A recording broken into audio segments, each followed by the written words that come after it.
Aujourd'hui, dans le cadre de Pacte, nous avons quelques idées pour aider finalement ce financement des entreprises. Et vraiment, notre idée, elle est assez simple aujourd'hui, c'est de desserrer quelques contraintes. La première idée, dans le cadre de l'assurance vie, c'est de permettre, via des unités de compte, d'investir dans des fonds de dette ou d'investir directement dans des PME en dette. Le deuxième point que nous aimerions voir, c'est une évolution du PEA-PME que nous considérons aujourd'hui trop proche du PEA.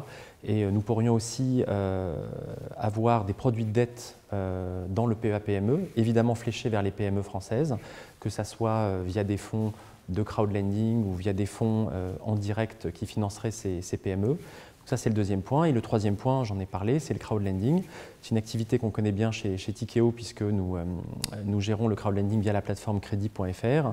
Et effectivement, aujourd'hui, même si l'État et le régulateur a fait un travail formidable pour permettre le développement des plateformes de crowdlending en France, on a aujourd'hui un certain nombre de complexités. Il y a 2 régulateurs, il y a 2 statuts.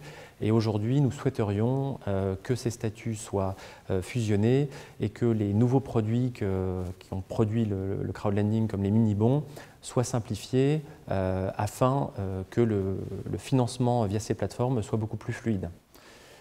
Je pense que les PME françaises, c'est le meilleur sous-jacent d'investissement possible pour un épargnant français, à condition de mutualiser les risques et d'investir dans un portefeuille de PME. Sur 40 ans, c'est évident que c'est le meilleur risque-rendement possible, et même sur des périodes plus courtes. Donc ça, il faut faire passer le message. Néanmoins, il y a besoin de ce petit coup de pouce à l'entrée et à la sortie aussi, si ça se passe mal, pour pousser l'épargnant vers la toute petite entreprise et la PME.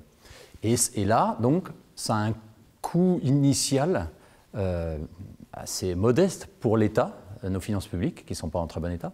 Et donc, évidemment, il faut comprendre que toutes ces PME qui vont grandir, qui vont créer des milliers, des dizaines de milliers d'emplois, ça va générer énormément de recettes en cotisations sociales, en impôts sur les sociétés, en baisse du chômage, qui est une calamité, et c'est le seul moyen de baisser le chômage. Et donc c'est un énorme soulagement des finances publiques. Et donc le retour sur investissement, il est très très largement positif par rapport au coût modeste de ces petites incitations fiscales à l'entrée et éventuellement à la sortie lorsqu'on investit dans des PME.